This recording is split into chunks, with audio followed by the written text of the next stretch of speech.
नमस्कार, मैं हूं श्वेता सिंह। अभी तक के इस बुलेटिन में आपका स्वागत है। आइए शुरू करते हैं खबरों का सिलसिला। नगर पालिक निगम भिलाई क्षेत्र में ठोस अपशिष्ट प्रबंधन योजना के अंतर्गत सफाई कार्य का अनुबंध करने के पूर्व राज्य शासन ने एक कार्यशाला आयोजित करने का निर्देश जारी किया है। उसी के अनुसार शुक्रवार को कार्यशाला का आयोजन किया गया। इसमें निगम के तमाम अधिकारी और निर्वाचित जनप्रतिनिधियों ने हिस्सा लेकर योजना की विस्तृत जानकारी प्राप्त की। चीखते चिल्लाते भाजपाई पार्षद और एल्डरमैन, साथ ही सफाई देते हुए भिलाई निगम के आयुक्त को देखकर आप यही समझ रहे होंगे कि ये दृश्य सामान्य सभा का है। तो हम आपको बता दें कि ये दृश्य सामान्य सभा का नहीं है, बल्कि ये तो राज्य शासन के आदेश पर ठोस अपशिष्ट प्रबंधन योजना के संदर्भ में आयोजित एक कार्यशाला का है, जहां Bhilai Durg waste management private limited के अधिकारियों द्वारा योजना की विस्तृत जानकारी दी जानी थी। कार्यशाला में जैसे ही उपस्थित पार्षदों और एल्डरमैनों को योजना संबंधी दस्तावेज उपलब्ध कराए गए तो वे उन दस्तावेजों को अंग्रेजी में देखकर भड़क गए और हिंदी दस्तावेज उपलब्ध कराने की मांग करने लगे।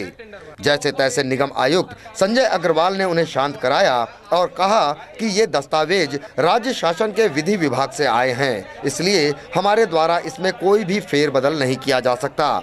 इसके बाद Bhilai Durg waste management private limited के chief operating officer Manish Kumar ने ठोस अपशिष्ट प्रबंधन योजना को उपस्थित जनों के समक्ष स्क्रीन के जरिए रखकर इसकी विस्तृत जानकारी दी। योजना के बारे में मीडिया से चर्चा करते हुए निगम आयुक्त और कंपनी के चीफ ऑपरेटिंग ऑफिसर ने कुछ ऐसी जानकारियां दी।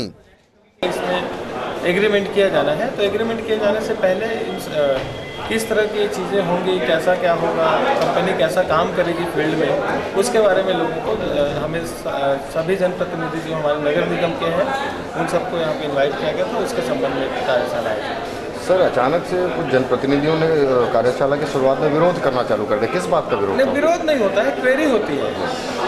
क्वेरी होती है कि इसमें ये चीज़ें हैं, ये कैसे होंगी, क्योंकि एक किसी की आवाज़ तेज हो सकती है, किसी के धीमे, कोई आराम से पूछ सकता है, तो ऐसा कुछ नहीं है। सफाई काम में सब अच्छा, सारे पूछताछ। मैं इतना ही कह सकता हूँ कि हमारा उद्देश्य है क्लीन सिटी, और मुझे लगता है कि क्लीन सिटी का मतलब है कि हम सबका ही उसमें एक उनका स्वास्थ्य कह लीजिए या उनके रहन सहन के जो तरीके हैं उसमें उनको काफ़ी सुविधा मिलेगी। हमारा उद्देश्य है।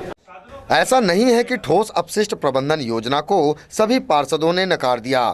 भाजपा के ही पार्षद रिकेश सेन और छत्तीसगढ़ स्वाभिमान मंच के पार्षद जानिसार अख्तर ने राज्य शासन की इस योजना को अच्छा बताते हुए यही कहा कि इसे लागू करने से यदि नगर वासियों को साफ सुथरा वातावरण मिलता है तो इससे अच्छी बात और क्या हो सकती है। वहीं पार्षद जानिसार अख्तर ने चुटकी लेते हुए ये भी कह डाला कि भाजपा नित राज्य सरकार की योजना का विरोध खुद भाजपाई पार्षद कर रहे हैं, ये तो उनकी समझ से परे है। छत्तीसगढ़ शासन ने जिस योजना को लागू किया है भिलाई, दुर्ग और रायपुर में, उस योजना को अब यहाँ के कुछ पार्षद जो है भारतीय जनता पार्टी के, वो नकार रहे हैं और इस कार्यशाला को व्यर्थ बता रहे हैं। ये गलत बात है और ये बोल रहे हैं तो उनके हिसाब से ठीक ही होगा, लेकिन हम सोचते हैं कि एक पार्षद को मालूम होना चाहिए कि उसके क्षेत्र में कौन सा वाहन रहेगा, कैसी व्यवस्था रहेगी साफ़ सफाई में। ये नाली साफ़ करेंगे, ये मटर मछली मार्केट साफ़ करेंगे, ये जो है रोड साफ़ करेंगे, ये सारी चीज़ की जानकारी दी गई। तो एक अच्छी जानकारी है और शासन ने इस योजना को लागू किया और उनके मंत्रिमंडल ने, तो उसका हम स्वागत करें। राज्य शासन की योजना है और इसमें क्रियान्वयन तो करना ही पड़ेगा, क्योंकि शहर को साफ़ सुथरा बनाना है। राज्य शासन ने उसके हिसाब से प्रस्ताव बनाया है और हम लोग चाहते हैं कि सफाई जिस प्रकार से शहर में गंदगी फैली हुई है, हम चाहते हैं कि साफ़ सुथरा शहर हो। अपना भिलाई सुंदर भिलाई का एक नारा जो है वो इस योजना के माध्यम से सफल हो सके, ये हमारी योजना है।